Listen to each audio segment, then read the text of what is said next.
I think you can make money and have the impact that you want. That's the basis of my business.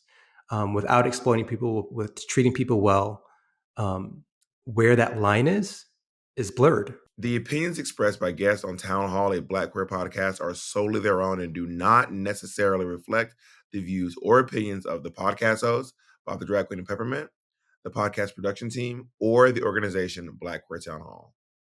Each participant is chosen for their unique perspective relevant to the theme of their featured episode. While we strive to provide a platform for diverse voices and narratives, individual opinions may vary, and listeners are encouraged to engage critically and respectfully with the content and the people presented.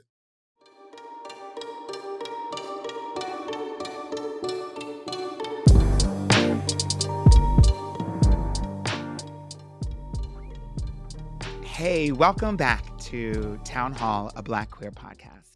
The podcast where we journey through a theme by sharing stories, music, poetry, and art of varying depth and hilarity. Right off the bat, you may notice one of these things is not like the other. Or wait, one of these things is missing. I don't know, whatever. Bob, the drag queen, is not here today, but today you have myself, one half of our fabulous hosting duo, Peppermint. And Bob sends their condolences and their love. They couldn't be with us for this two-part episode. This is part 2 of the two-part episode. But Bob will be back on our next episode. So don't you worry, have no fear. But Bob is on stage with Madonna still at this moment. But the tour is wrapping up, and I'm just so excited to see Bob back on the show. So that will happen very soon. But in the meantime, we are bringing a juggernaut of juggernauts to you, darling. What we may lack in a hosting duo, we are bringing to you in content and substance, darling. We're never lacking on the substance. And so today, as in the previous episode, we are diving even deeper into the topic of wealth building for our part 2 of our episode on capitalism. Dun dun dun. I feel like that's where some title things should go. Um, because despite the systemic barriers and historical injustices, there are still opportunities for Black queer folks to build wealth and financial stability. So let's begin by acknowledging the importance of financial literacy. For many of us, the public education system has really failed us on so many levels, but especially it has failed us to failed to provide adequate resources and information about money management and investing. And that is absolutely no coincidence, darling. That's the system of supremacy and capitalism quite at work. So now we are going to dive in and not overlook the power of entrepreneurship. Starting your own business can be a pathway for Black queer folks to gain financial independence and wealth accumulation. And whether it's small or a side hustle or a full fledged enterprise, entrepreneurship allows us to create opportunities and build wealth on our own terms.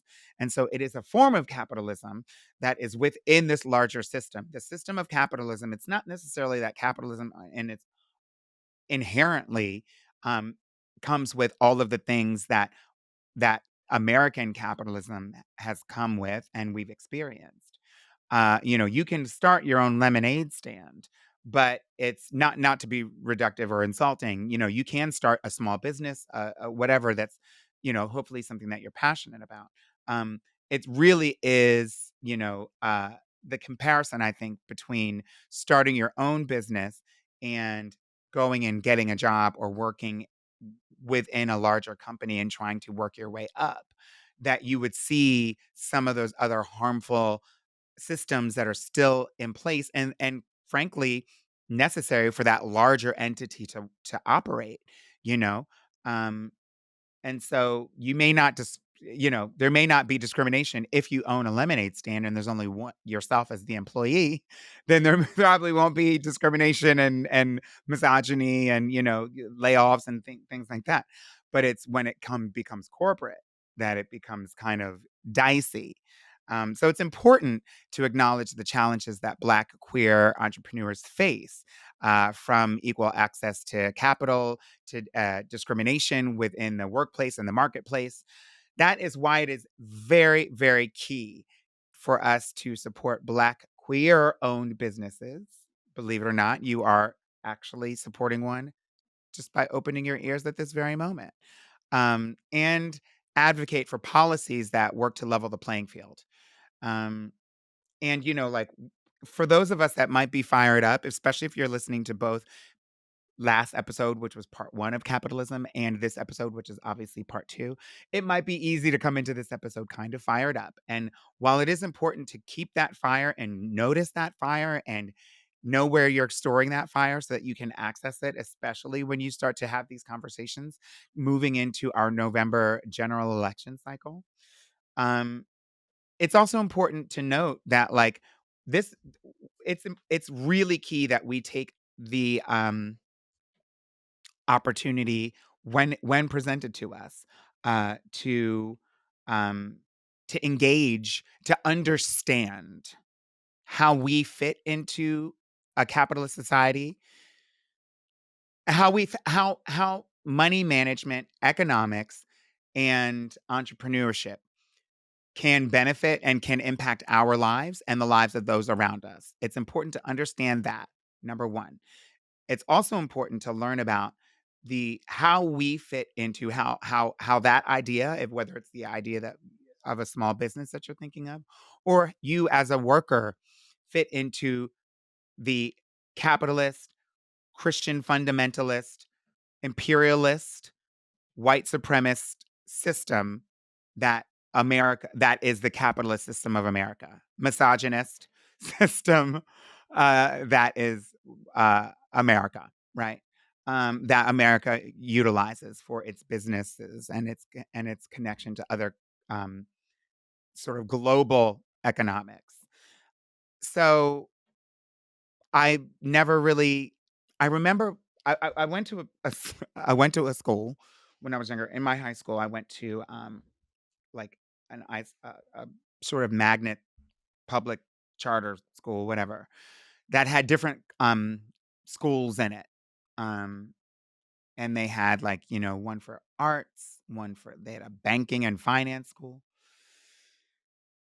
And you could probably guess which one I went to. And Uh, it was very much like, if anybody remembers that movie, Dangerous Minds. It wasn't quite so rowdy, but, like, we didn't have desks. We had, like, couches. I don't know what's going on. It was very comfortable though. Fell asleep a few times.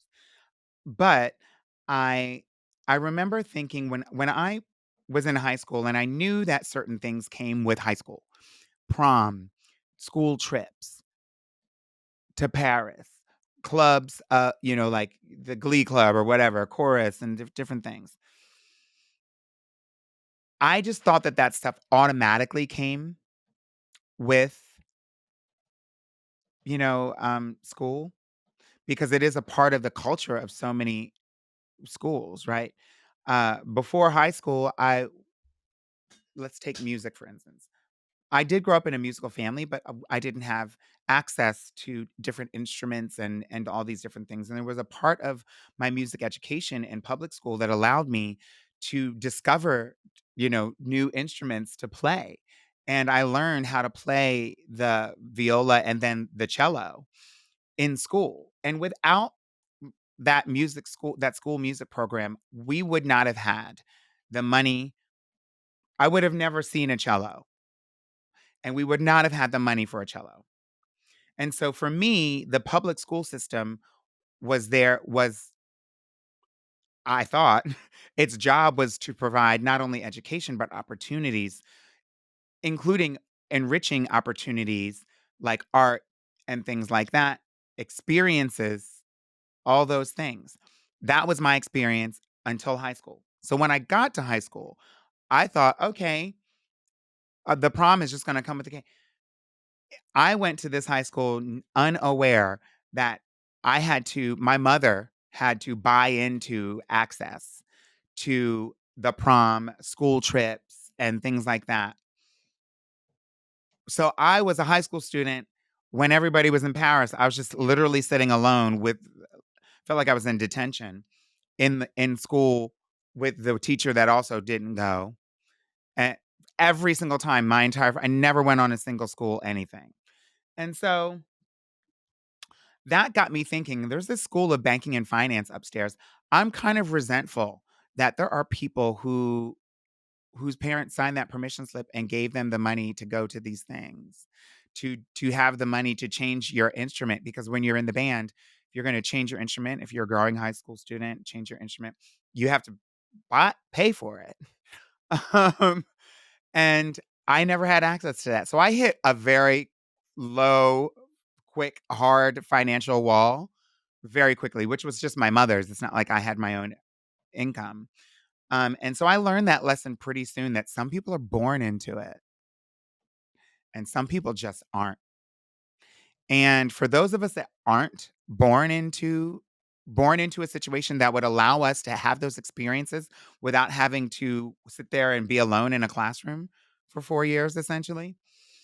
For those of us that didn't have that experience, it allows you free time in your mind to do other things. Maybe create something that you've follow your dream. Maybe you're a little closer to realizing something. But for those of us who aren't, it was very much, how are we going to get up out of this sort of what feels like a ditch? And so hopefully that's what we're going to learn today with our fabulous guest. This is a very different opinion than our last episode. But I think you're going to enjoy it nonetheless. So get out your papers and pencils, kids, because we are going to bring you quite the conversation. Brian Thompson is both a tax attorney, so maybe I need to stay on with him after this call, and a certified financial planner. His company, Brian Thompson Financial, provides comprehensive financial planning to LGBTQ entrepreneurs who run mission-driven businesses. So, like, our connection here is just like, maybe uh, you know it's fate. It's just kismet. Um, Brian's podcast, the Mission Driven Business Podcast, focuses on the driven principles needed to create a mission driven business and can be heard wherever your podcasts are found. So, without further ado, please welcome to Town Hall, Brian Thompson. My name is Brian Thompson. I've been here before and I'm excited to be back on. It's the beginning of the year and it's tax season for me. So as a part of my support for LGBTQ entrepreneurs who run mission-driven businesses, I do taxes. Busy season for me, but still happy to come on and talk about capitalism. Because I feel like we don't have a clear definition of capitalism. I know it's the dictionary definition is based on private wealth gained through private companies, and that's companies doing what they do to make money and to make a profit, and being able to reap the benefits of that risk of taking the reward of taking the risk of owning a business and venturing out on their own and putting out a product, putting out a service, and making money from that. One of my favorite books ever about capitalism and the racial wealth gap is The Color of Money by Mirza Baradaran. And she talks about how we're not actually we call ourselves a capitalist society in America, but we're not, because there are situations where the government has stepped in many times and helped out those people that are failing, as we saw in the 2008, 2009 financial crisis, that we saw during the Great Depression. That's not a purely capitalist society, because the people who are in those situations where they could lose their money and their capital and their business are held up by the government. And that's not true capitalism. They are supposed to be able to reap the benefits and also take the losses if they fail. And that's not what happens here. So that's why I'm saying, like, it's the definition of capitalism is tricky, because I don't know that we're a purely capitalist society in the way that people think about capitalism. I did not have my own business during the last financial crisis. I was working as an attorney, as a tax attorney at the time. And I was 3 or 4 years out of law school when the first crisis happened. And I remember being very scared about what was happening, and people losing their jobs and seeing 401ks plummet 40%. It was a very scary time. So I distinctly remember it and remember how scary it was, and also all the learnings that we had through that experience of what true capitalism is and what it is like to be too big to fail. Because having banks fail, in the way that they did. And should the government have let them fail, it could have been catastrophic for society. So I get why we don't live in a purely capitalist society, but I think being able for us to recognize that and admit it and be aware of that is a step that we need to take. When the financial crisis happened, I was 3 years out of law school, still $160,000 in debt. So I was paying off student loans at the time. And I didn't get a chance to like invest, or, they were doing all of the first time homeowner buyer credits and all that stuff. I didn't get a chance to capitalize on that because I was just out of law school, just started making money. To the point of people being able to benefit in different ways from financial crisis, I think this is also a part of the reason that we have such a big racial wealth gap, is that there are people that in '08 could suffer a loss of 40% in their stocks and be just fine because they had emergency funds, they had backing of their parents, they had generational wealth they could use to not only survive through that time, but also thrive, be able to buy a new house, be able to buy more stocks when the stocks are on sale. I think that perpetuates the racial wealth gap, and the fact that people who have money are able to sustain these losses more, where at the time, if I remember correctly, the racial wealth gap was somewhat getting shorter between Black Americans and the rest of the country during that time. And then the housing market crashes, right? A lot of Black wealth is tied up in house and housing and real estate rather than the market. And so if something happens to the real estate market, that racial wealth gap gets bigger. And that's what happened. And so, again, it's the way that society is set up and the way that things are perpetuated that actually extend and perpetuate the racial wealth gap in ways that we don't even think about or understand, because if you have money, it's easier to make more money and easier to sustain the times when you don't. I work with my entrepreneurs in a few ways to build wealth. And this is what we talked about in the first podcast that I was on, is that I think the actual best way and most, I wouldn't say it's easiest, but the most successful way to build wealth is actually by owning a business. The racial wealth gap between business owners and the rest of the society is 3-1 rather than 10-1 or 11-1 for people who are earning income. So I feel like that's what we work on. We work on building a business instead of investing in real estate, instead of investing in the market. Obviously, those things are important. And those things help set the foundation for how you build wealth and how you sustain wealth. But building a business has been around for Black entrepreneurs for a while, right? Frederick Douglass was an entrepreneur. And that's how people get wealth and sustain wealth. I think that's the easiest way. And that's what I'm here to do. That's what I feel like is my purpose, to help people who don't normally have opportunities to build wealth by building a business and using that as a foundation for their wealth rather than investing in real estate or the stock market. Of how we balance wanting to thrive in this system and also reconcile the fact that the system is a bit broken. It's tricky. I feel like it takes some mental gymnastics, because we live in a society and a world that is unfair, and that has been unfair for centuries. And the way that I think about it is, what I'm trying to do is help people take advantage of the system. The system is set up in a way that we are able to thrive if you have money and you make money and you find a way to keep that money. So what I'm trying to do is help people take advantage of the system that exists rather than change the system, because I don't know how we change the system other than building wealth ourselves. We talked about this in the first podcast about making sure that you are taking care of yourself and the things that you can control, rather than trying to figure out how we change a system that has been around for centuries. And so to me, it's my goal and my hope is that we can take advantage of the system in a way that it's set up the best that we can. We can have Rihanna's, we can have Oprah's, we can have Michael Jordan's that show us how the world works. But even still, right, the amount of Black billionaires, I think there's maybe 12 now, compared to the I don't know how many, I think it's 300 billionaires. And the fact that they're still all white men, and the fact that Elon Musk and Bill Gates have hundreds of billions of dollars, we have no concept of how much money that is. I have no concept of how much $1 billion is, right? We hold up Oprah because she has $3 billion. I saw that Larry Ellison, the founder of Oracle, has $175 billion. Right? You just have no concept of how much money that is and how big of a gap that is from the person that is a billionaire of color versus the highest earning billionaire in the world. I don't know how we change that system. I see people building businesses, people of color building businesses, and other people who are not people of color building businesses in the same way that are less credentialed, less statured, building businesses faster. That seems unfair and seems like, I mean, obviously it's not right. But what do we do is the question.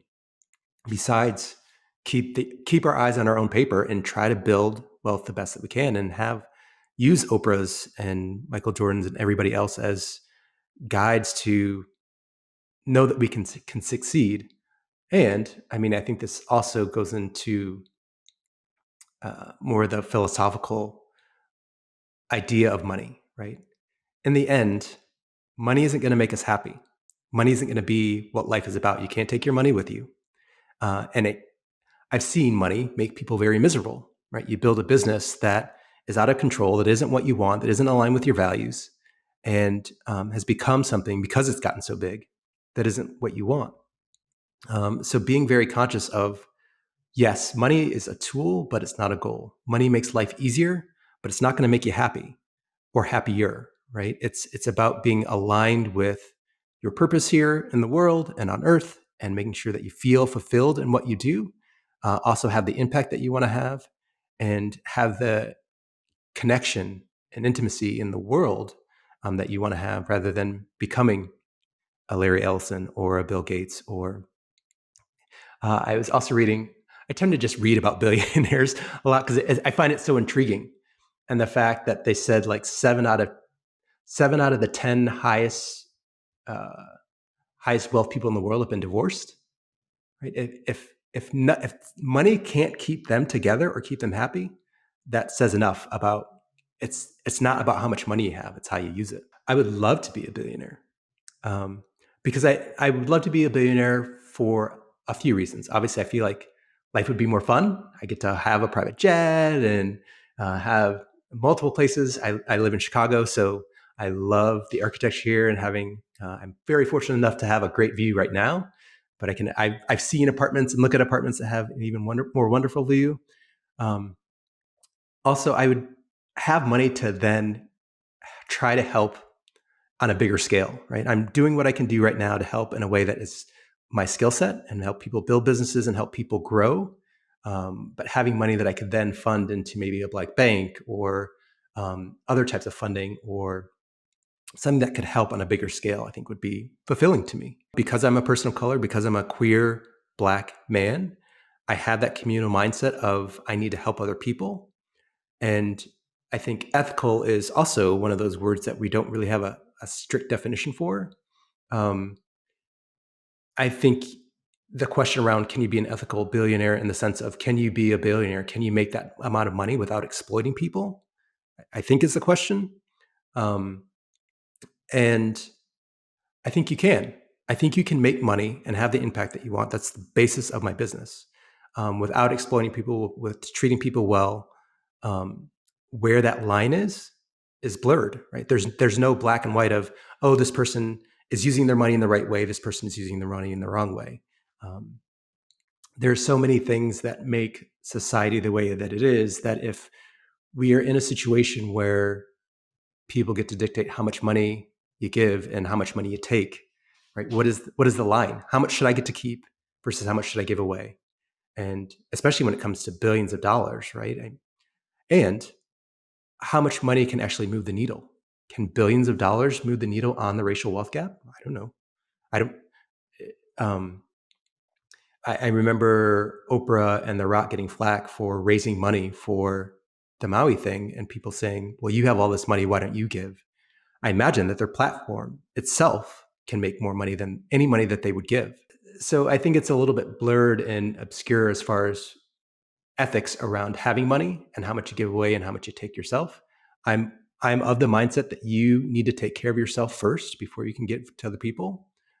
just in energy, in money, in anything, making sure that you are secure, because the more secure you are in yourself and your energy and what you can do, the better you're going to be able to give to other people. I will never, ever say money is not important. You've heard me say money doesn't lead to happiness, but I heard Denzel Washington say this. Money doesn't lead to happiness, but it's a good down payment.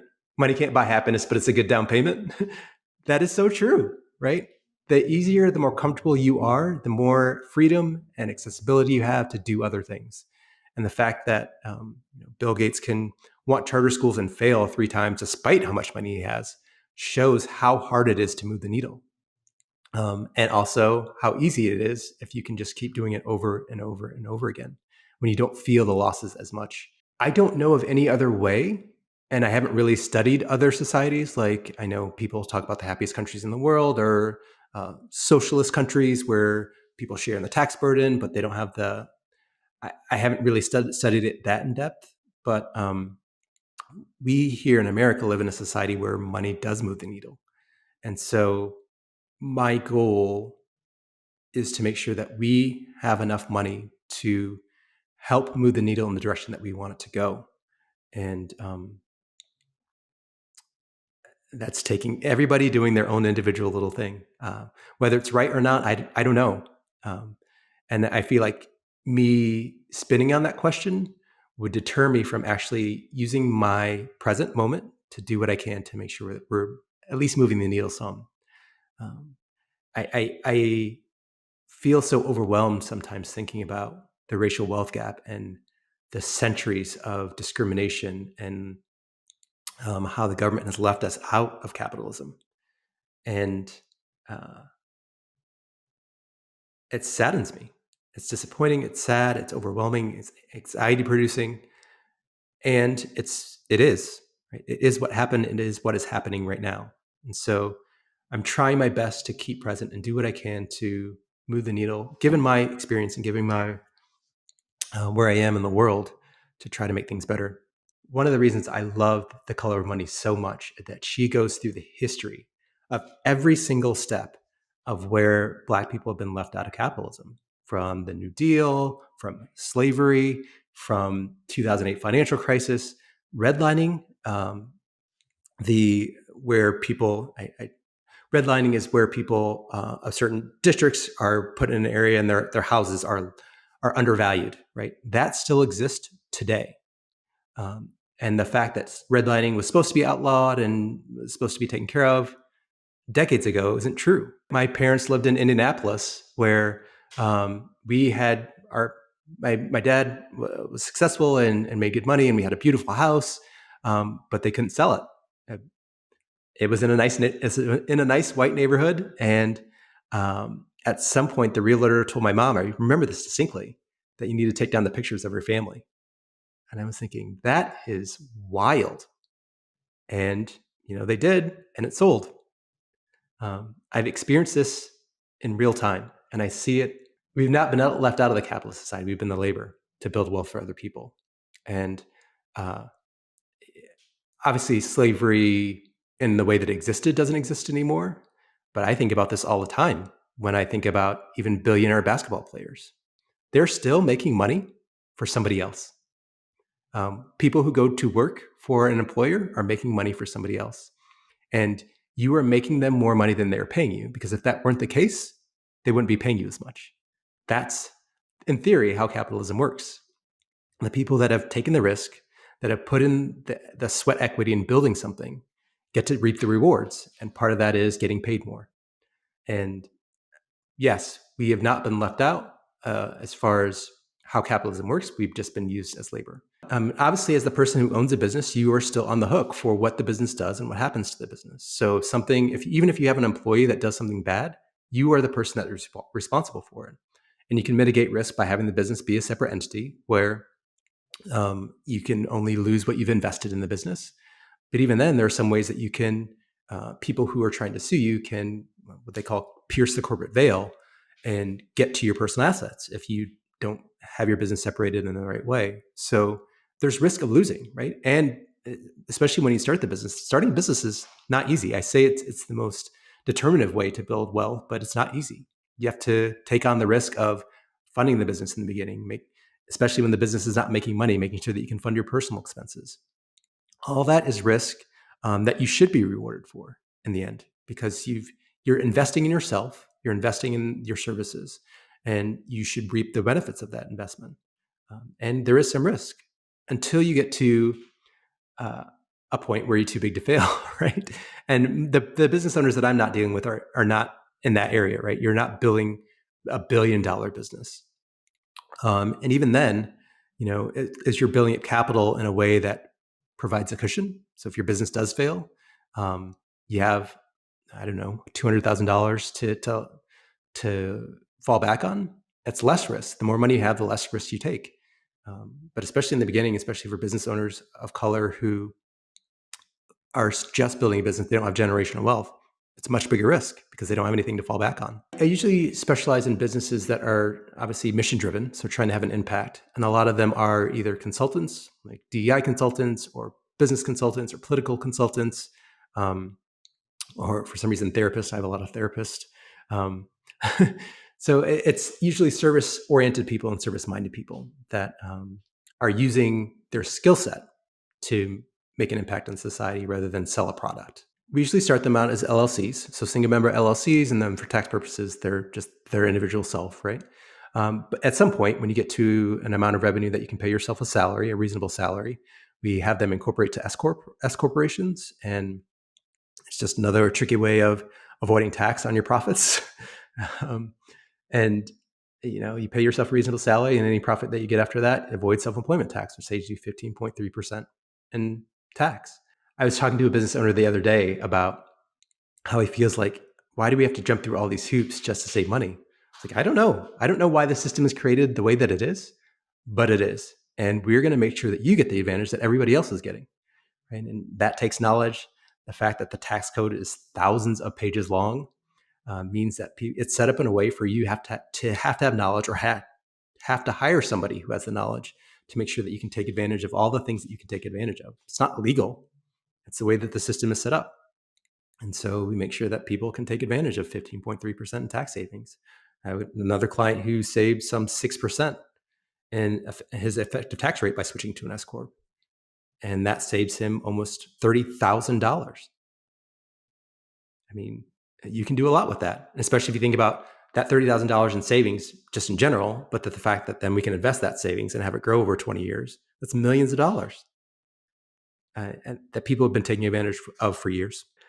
That's the perpetuation of the system, right? The fact that if you have money, you have the knowledge, you can pass it on to younger generations. I was just at the gym the other day, heard some teenagers who had to be in high school talking about how their investments are doing and the return on investment. I'm thinking, how do you even know about this?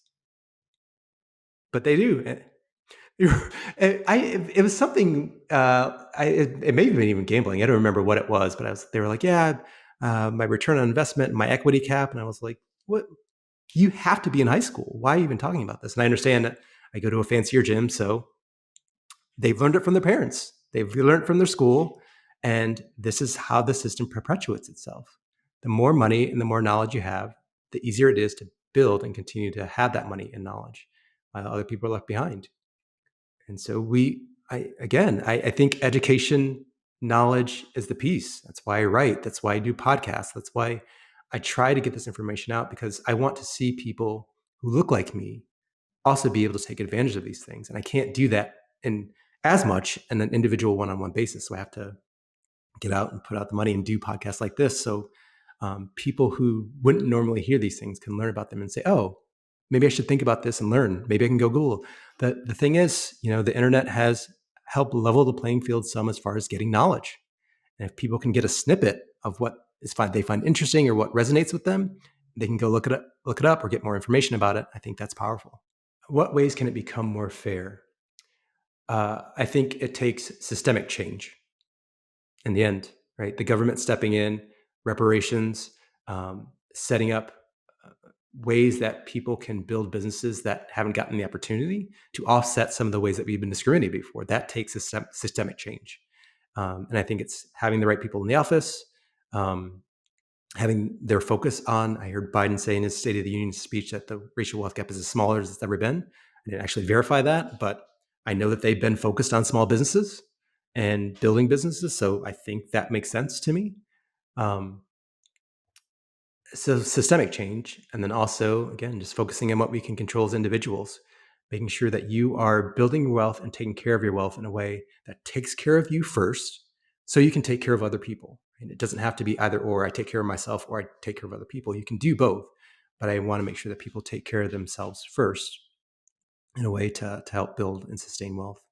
I'm a very philosophical person, maybe a spiritual person in some sense, that I feel like I try to follow where I'm led. I feel like I've been put in the world to do a certain thing. I have a specific talent, a unique ability, and I'm sort of following where I was led. I was working as an attorney at the time. The partners were splitting, and one of them wanted me to go with him and offered to make me partner 7, 8 years down the road. And I said, "Oh, I don't want to do that. I've been working for you for 10 years. Why would I wait another 7?" And realized that I could do this myself, right? If he could do this, I could do this, despite him being a white male and white straight man and me being a queer Black person. So I didn't really necessarily have a plan. I knew what I wanted to do. I knew who I wanted to help. But even then, it started of like, first I was writing, and then I was making sure that people could get the knowledge around marriage equality that they could, because at the time that I was leaving my firm, marriage equality was coming to pass, and I knew that there's 1,000 benefits, literally 1,000, 1,100 benefits that married people get that unmarried people don't. So making sure that people would have the knowledge around that. I knew I wanted to educate people. I knew the impact that I wanted to have, and just started following the seed crumbs from there as far as where the universe was having me go. And it was starting my own business. I knew I had the knowledge and the foundation. I started serving the LGBTQ community in general and realized that was too large. I couldn't do everything at one time, so I had to redefine my niche. I feel like regarding having a business plan in general, I think that's good. Having a sense of where you want to go, having a good sense of your mission, vision, and values for of the business is a great start. But there's not going to be some sort of concrete business plan that's going to be perfect. You have to get into the business itself and build, measure, learn, figure out what it is that you're trying to do, and then see if what you're doing is working and matches that. A part of building a business and being a business owner is learning and iterating versus having a 30-page business plan at the very beginning. When somebody said to me the other day, like, make sure that you find your spark and follow your spark, feed your spark. I think following your spark and then trying to get knowledge of what you want to do and the impact that you want to have, the mission, vision, and values of the business is where you start, rather than having a 30-page business plan. I was a philosophy major in college. I was a philosophy and English double major in college. And to me, philosophy means thinking about the overarching picture of the world or why we're here, thinking about the concept of life and purpose and love and happiness. And I take that into my clients, right? I'm a registered life planner too. So I talk about how your business, how your money can help you live the life that you want, because that's what happens. Money is a tool. And so you have to think about both of those things. Yes, knowing the concept of an S Corp or bookkeeping or tax structure, all those things are super important. And the fact that money won't make you happy, or that building a business that you don't want is going to make you miserable, also has to take into account of what you're building and why you're building your business. Both of those things have to happen. And I feel like I'm uniquely suited, given my background and what I like and what I enjoy, and the fact that I can think about these concepts and love philosophical concept around love, happiness, and joy, and also can, for some reason, retain information about the tax code and bookkeeping. Being able to hold both of those at the same time is what I think is one of my unique abilities. Can you be a billionaire without exploiting people? Because I feel like people are a resource. People are a resource. There are obviously natural resources like coal and timber, and there has to be balance. And yes, we can be in a world where we can use the resources to our advantage and still keep the safety and health of our planet in mind. But that takes thought, that takes balance, and that takes knowing the impact that you're having. And I don't know it's the same thing. I don't know where that line is. I don't know that anybody knows where that line is. If somebody knew where that line was, I don't think we'd be in the situation that we're in, right? The fact that people still don't think global warming exists, or the fact that we are still mining the planet for resources to make more money or make a life mining our information. People are resources. The fact that information is probably the biggest resource that we have right now, data on people, our behaviors, is the biggest resource that's being exploited now. At some point, that's going to backfire on us. I also think about AI, right? People could use AI to now mine information and data faster and then build a society where you can get information quicker and easily, but it's at the expense of having your information mined and read and manipulated. And that's scary to me. And at some point, it's going to backfire. So I think that's what happens with society, is that we don't know where the line is. So we mine, exploit, and take until that line is crossed and realize, oh, we should do something about this. Right? Oh, these businesses are too big to fail. We should regulate them. That seems to be how we work. Maybe this isn't true, but I think it is. There may be some choices that we've made that we can't contract, that we can't change. At some point, we're not going to be able to save the world from the global warming crisis that we're facing if we continue to mine and continue to take. And then what do we do? What do we do with the decisions that's too late for us to actually change, fix, or heal the harm that we've done? Maybe we go to Mars. Maybe we find a solution. I think that is for sure. I think it makes me think of COVID, right? The fact that COVID seems like a distant memory at this point. It was just 4 years ago that we were all huddled up in our apartments. The shelves on the grocery stores were empty.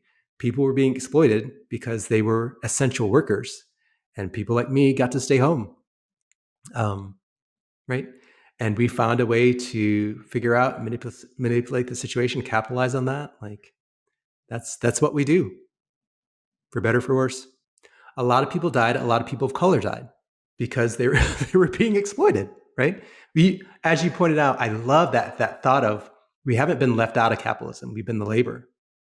A lot of Black people were the labor in keeping the grocery stores full and keeping the buses running and keeping people who got to stay home, keeping the trash from building up.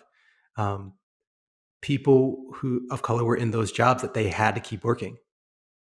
And they likely weren't getting paid anymore. They were being called essential workers and having to put their lives on the line because of how society is set up.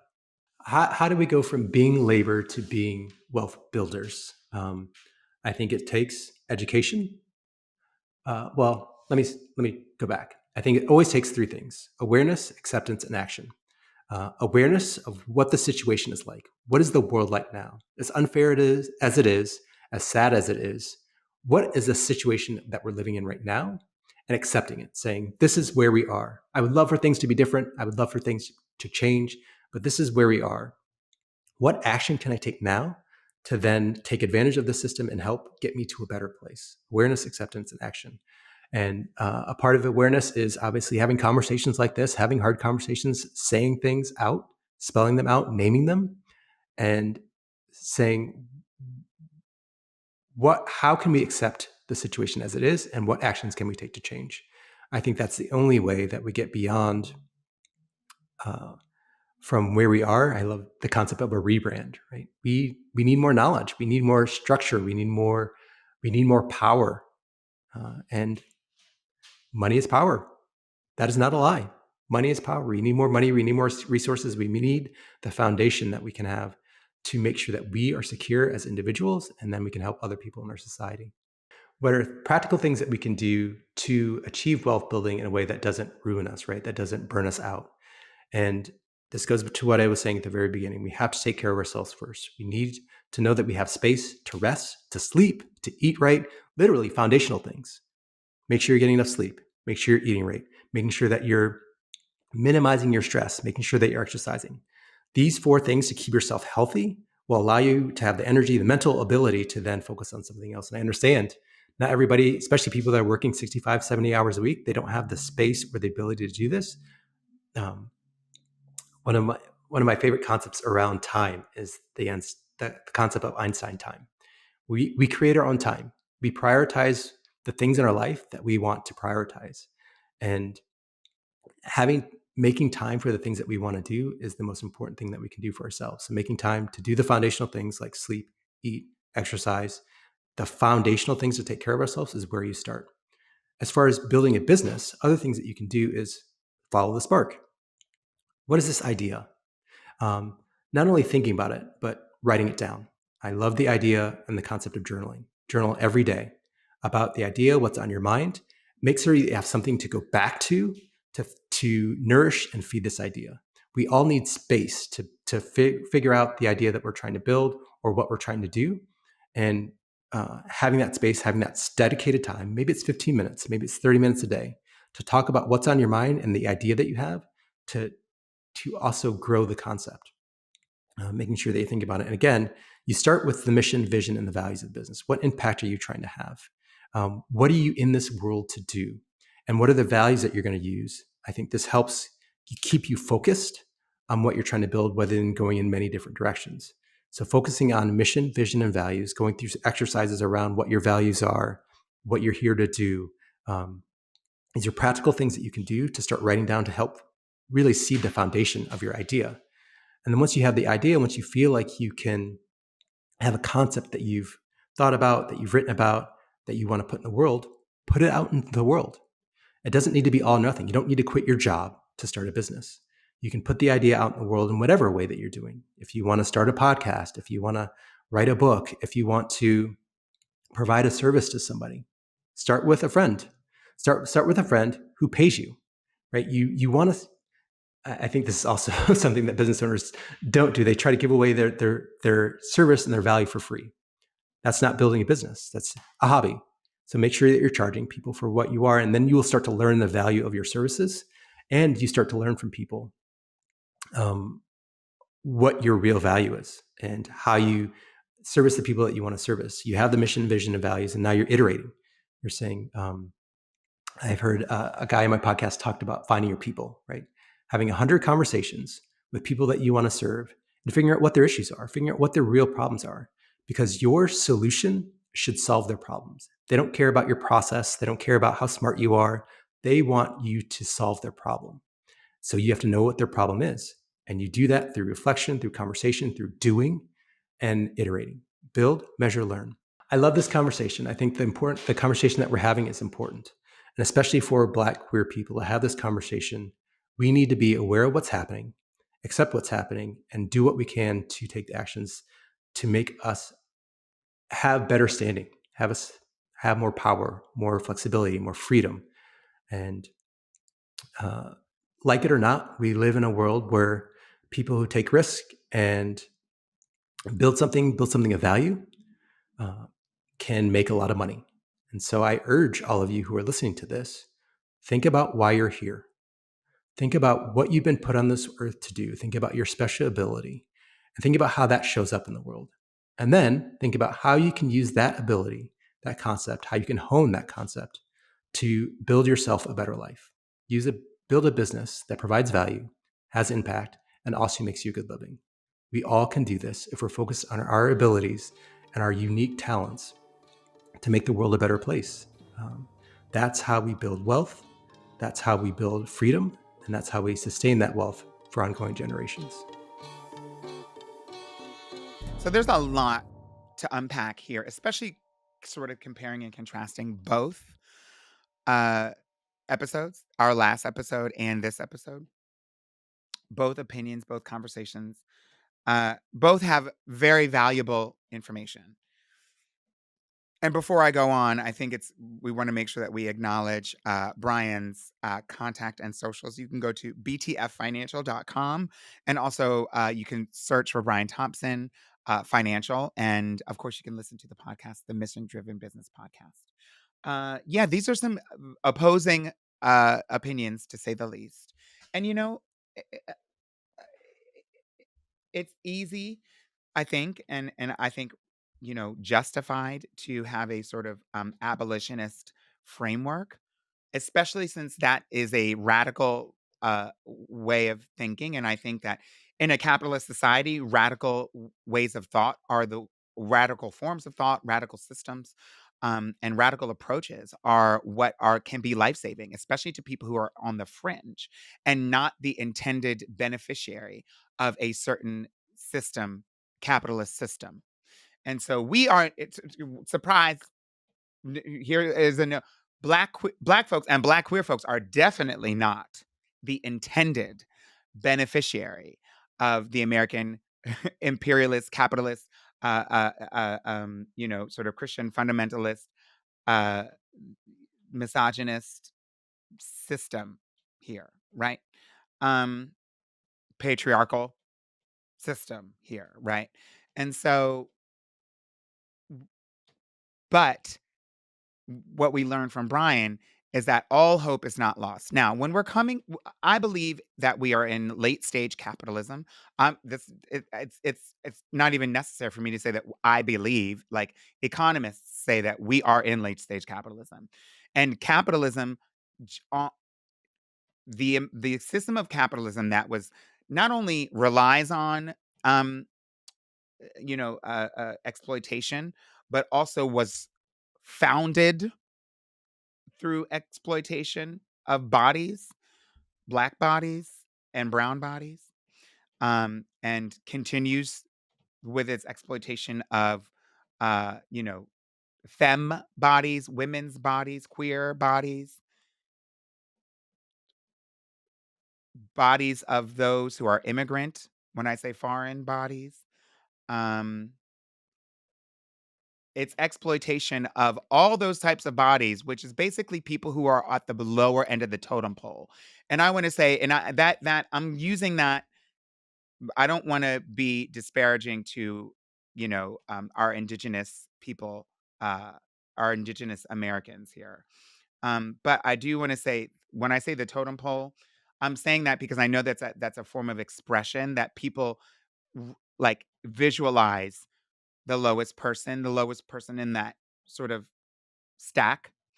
That what we would have called the totem pole is a part of the caste system that I talked about at the beginning of the episode and the last episode. And so please, again, that what we're calling the totem pole, what we've heard about, which is not appropriate to use, move it, in the general context, but in this context, when we talk about that hierarchy, what we talk about that totem pole, what we're talking about is the caste system, right? And so the fact that there's people on the higher end and the lower end, where we talk about the 1%, and people on, the what we would have thought of as the class system, that those are all a part of the caste system. And without that, you cannot have people at the top and people at the bottom. That doesn't exist. The people at the top and the people on the bottom is in the caste. That is the definition of that.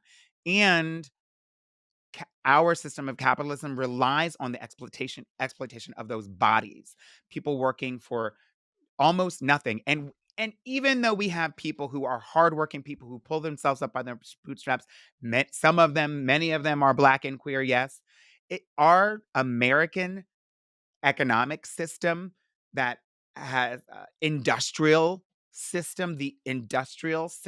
industrial component to capitalism relies on child labor, child labor is exploitative by definition. It relies on child labor. There is, and this is, I don't want to go into conspiracy theory here, but there are many companies that whose products would not exist without the labor of people overseas, whose who are not in this country, physically, but whose hands and bodies and whose labor, oftentimes underpaid, sometimes not paid. And when I say not paid, I'm talking about the Congo. I'm talking about extraction of resources, right? Uh, we wouldn't be able to have the things that we have today. So yes, you, as somebody starting up a business to create a lemonade stand, where are those lemons coming from, right? And so it is possible for our future generations. I believe that capitalism is not sustainable in this late. I'm digressing. It's a big digression. Late stage capitalism, we are in it. It's not sustainable for future generations. Just like climate change. It's not, what we have now is not sustainable for future generations. However, since we are in the system that we are in, we are here. It is important to, it's almost like we go to the, you can't save yourself, from the plane. You have to use your own air mask before helping someone else. I believe that's what Brian is talking about. It is very important, knowing that we are not the intended beneficiaries of this capitalist system. We have to stay afloat. We have to pay our bills. We have to create the type of protection that having wealth, access and protection that having wealth can give you. And having wealth for a lot of Black and brown and queer bodies and femme bodies means it needs to be created at home on your own. Ain't nobody, unless you were born into it, which some people are, of course. But obviously, a lot less Black bodies are born into a system of wealth that's self-perpetuating, that allows people the time and energy and wherewithal and honestly, like, respite to, like, dream up something that they wouldn't have been able to dream up. You cannot be dreaming stuff up when you're working more than one job. And, we're talking about the minimum, minimum pay, minimum wage in our country is not even enough to sustain one person to live in this country, one human being, let alone if that person has kids or partners or somebody at home or somebody who's sick that they have to care for, right? An elderly parent that they have to care for. Surprise, most of us are going to have to financially pay for our elderly parents if they're still in our lives at a certain point. And so a lot of us are not going to be born into a system that allows it to stay afloat on its own. And so if you're not, then having the keys to start up your own business is going to be paramount, because otherwise you are going to be exploited. Your Black body will have to get a job. And that can be a sense of pride. Yes, I'm not saying getting a job is some shameful thing. What I'm saying is, if you go and work and report to work for someone else, especially a corporation that could provide upward mobility, that looks like there's upward mobility, then get ready to be exploited on the way up. Get ready to be exploited. Hopefully you get to go all the way up. You know what I mean? Anyway, I'm over talking, but obviously maybe we need to have part 3. I don't know. Because late stage capitalism is something that definitely needs to be talked about a little bit more. But what do you think? Let me know in the comments. Are there any of you that have started your own businesses? What are your businesses? What are your queer Black businesses? Put it right in the comments so that we can highlight that and people can, buy your wares. Don't forget to listen to Brian's podcast and, make sure that you take note of all this stuff that we said, because it will be useful in the future. Whether you have offspring or children or tense conversations at Thanksgiving right after the general election, y'all will be having these conversations. Anyway, thank you so much for listening.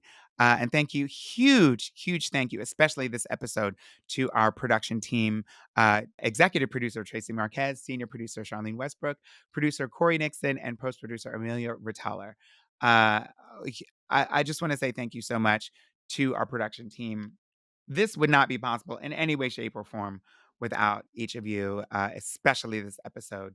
And so my extreme gratitude. And thank you so much to La Fembe, who gave us our fabulous music. Make sure you go listen to La Fembe, who has new music out right now as we speak. All right. Thank you so much, and I'll see you at the next episode. Bob and I, will see you at the next episode.